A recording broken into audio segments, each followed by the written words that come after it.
Hi, very good morning to you. It's Gene from maverickstar Observatory and welcome. Guys, have you actually read this? You can see who published this peer-reviewed paper apparently, but have you actually read this? And all I'm going to say at this point is this is why people in majority around the world believe that man is responsible for changing the climate through emitting too much CO2. It's because people do no research themselves. They rely on everybody else to do the work, and if they have such as a smidgen, a teeny weeny bit of influence, that's good enough for them. And I'm going to explain why that's not good enough for me, and hopefully in the future you'll be a little bit more investigative into certain claims, such as whether or not there is a relationship between M8 magnitude earthquakes and their occurrences and the solar polar magnetic fields. I'm going to skip all the jargon here, but what we're talking about in general is the magnetic north and south pole of our star, our sun, and whether or not it has an influence on our planet's earthquake activity. And I come down to this equation here and break it down, and what I'll just talk about here is the probability, right? And what it says here, where X represents the probability that an earthquake will fall within a significant window, and there we are in brackets 41.6%. So we need to know what that 41.6% is because it's bracketed, but what we can look at straight away is the probability, and it equals 0.000015. Now, what does that number actually mean before we check out what the 41.6% is?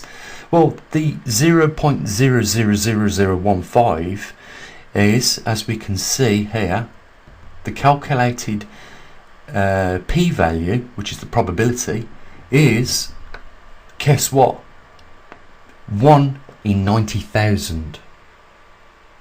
So the accuracy of predicting earthquakes using this formula and all this work that's been done on this is 1 in 90,000. Would you get on a plane if you knew that you had 1 in 90,000 chance of arriving at your destination safely? Would you cross the road with those probabilities?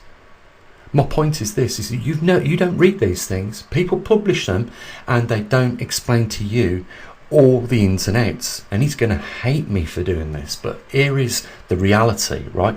But what we want to know is what the 41.6% there is in the brackets, so there must be a reason for that number being in there.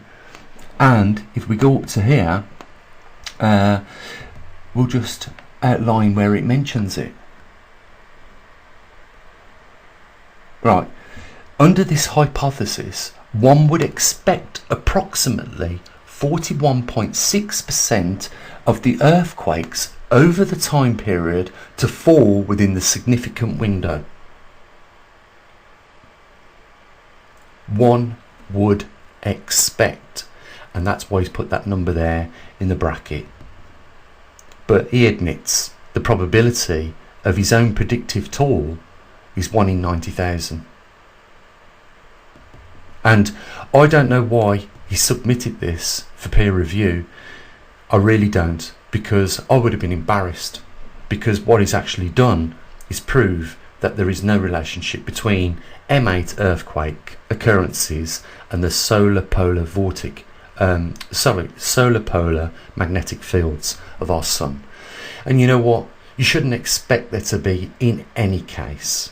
First of all, he focuses on quite a large magnitude of earthquake, and secondly, a simple experiment would show you that flux, magnetic flux that goes through liquids, solids, has no effect whatsoever when it passes through them. Unless, of course, they're electrical or electronics. And, you know, there it is, in a nutshell. There is no relationship between there. There is a 1 in 90,000 chance of it being accurately used to predict earthquakes. And at that, it's only used to predict M8 earthquakes, magnitude 8. We don't get many of those on this planet. And if you've got an app, let's say you've got an app that predicts earthquakes, and it's 1 in 90,000 % accurate, you might as well throw it away. You might as well get your finger, lick it, and stick it in the ground, and try and read the radio interference frequencies that go through our Earth, as opposed to using this as a predictive tool to measure or predict earthquakes. You know what? This is exactly what politicians do. But you know what? People don't do your own research, and therefore you're never going to find out things like this. You know, the reason why I did this is because of what this person done on our channel, on his channel, sorry, a week ago. So, you know, he deserves this. But you know, more so, his subscribers need to understand that there is no way you can predict earthquakes through studying the magnetic intensities of the solar polar fields. He even admits it himself. There's a 1 in 90,000 chance, or 1 in 90,000 probability. And now you know why he added the 41.6%. It's because it's an expected approximately number.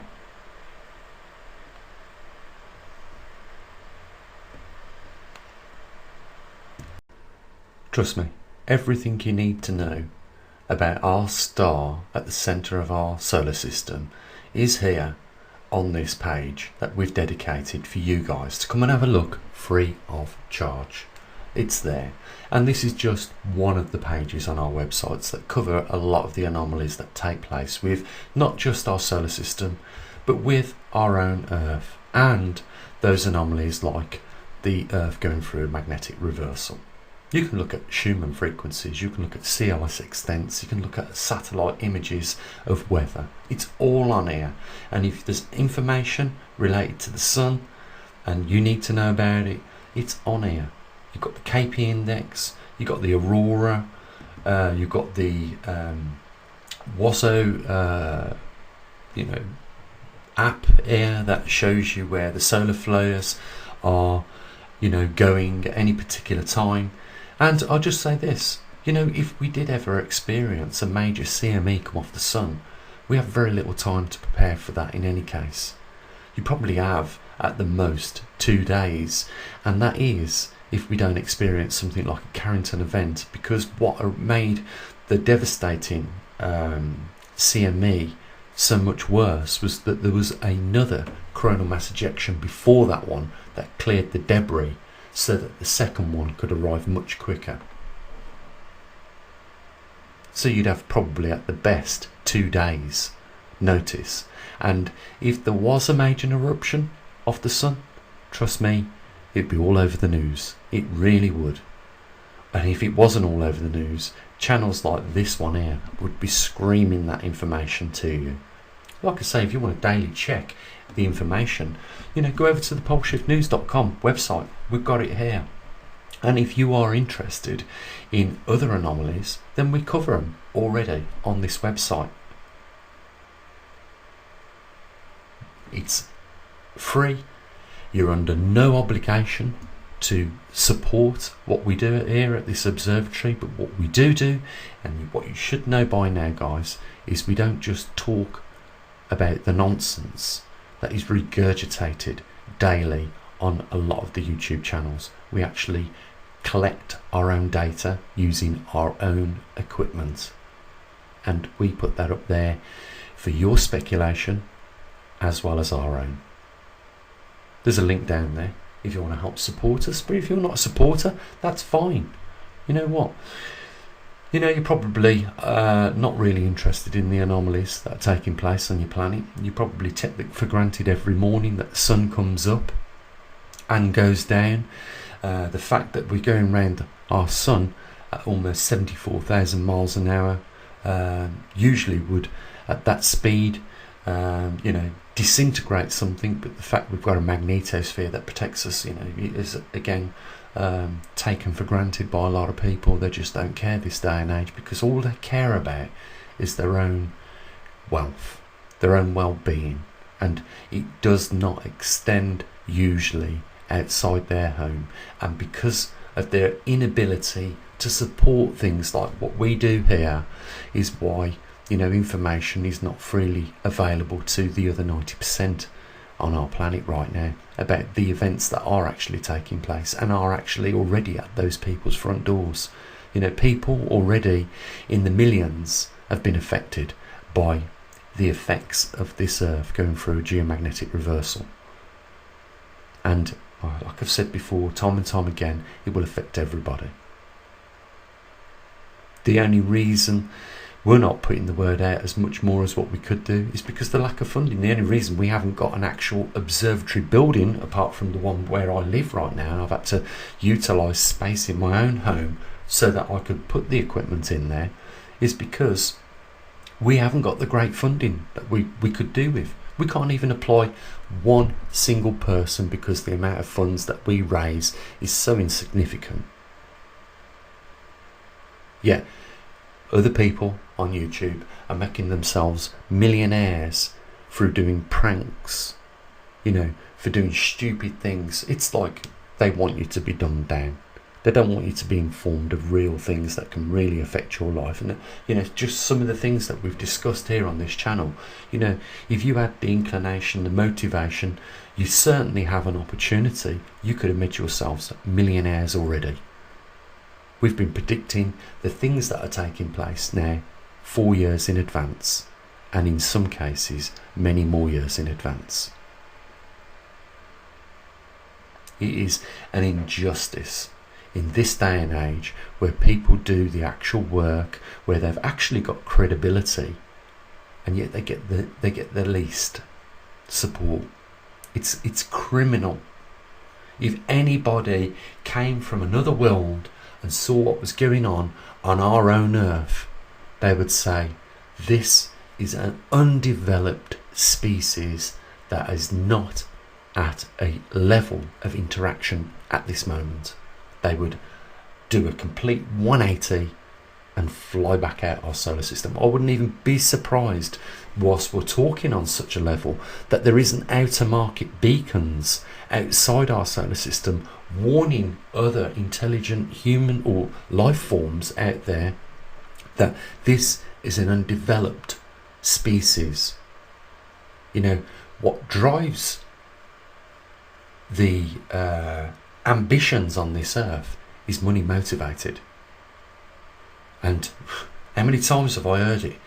If you've got a conscience, you better throw it in the closet, because you're not going to earn no money. And that sort of mentality is the mentality that has got hold of pensioners' life savings and their pensions and squandered them, leaving them people having worked all their lives with zero. I've seen it firsthand in some European countries. I was absolutely shocked to know that there wasn't a benefit system for these elderly people that had lost their pensions, and I saw them going in bins, and I thought to myself, how can this be the case in this modern Western world, in a modern European country? How can that be, that we look after the least, the most vulnerable? But you know what? This is something across all the scales, across all the range. We see this everywhere. And until it changes, it will never get any better, I guarantee you that.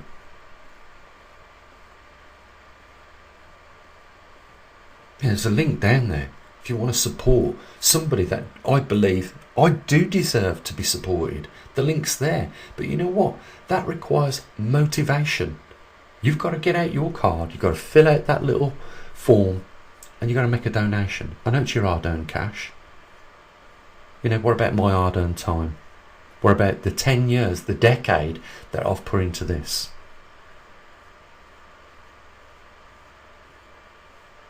It requires, work.